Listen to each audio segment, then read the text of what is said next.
Hey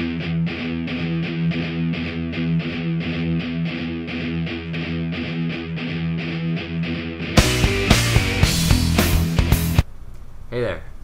Now I bet y'all thought I was dead. No, actually, I was dead. Well, I almost died. Actually, technically I was dead, but I got over it. After that, I had a whole new perspective on shit. You see, dying is a whole lot harder on the living than on the dead. I mean, the dead don't really give two shits about the living.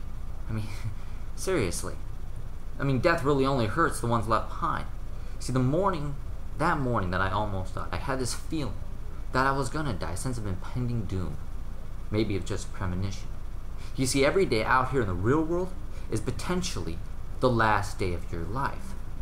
Anyway, I want to talk to you about what happens after death, the afterlife.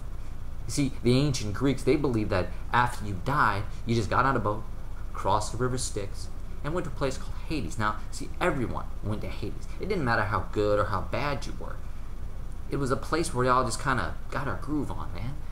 But the Greeks understood that having just lived, having just gone through the sheer shit of getting up and going through a whole day was enough to earn an eternal reward.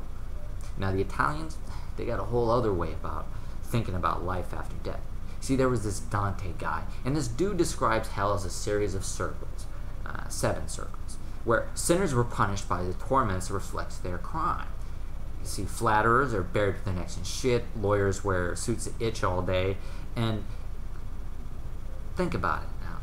What would be the one thing that would torment you and torture you for all of eternity?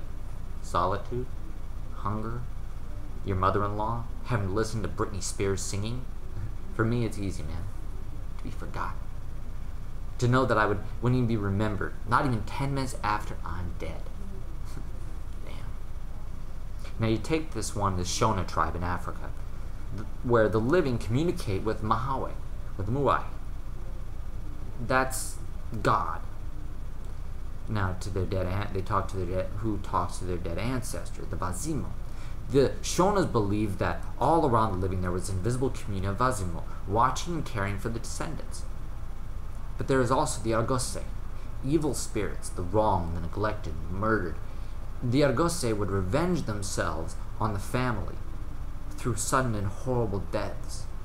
But the Christians, they used to have this practice a long time ago, where they would take the body of a loved one and right after their death would wash the body and say prayers over it, tell stories about the deceased's lives, both the good and the bad, just like the apostles did to Jesus after he was crucified. See, they believed that in doing so they paid the highest respects to and honor to the dead.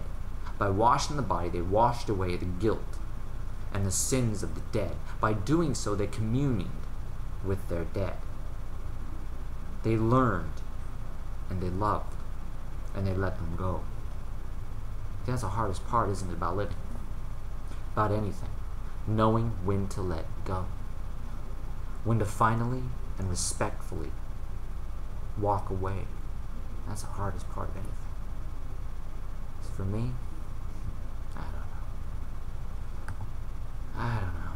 All I gotta say is, until next time, rest in peace. Advertising has us chasing cars and clothes, working jobs we hate so we can buy shit we don't need.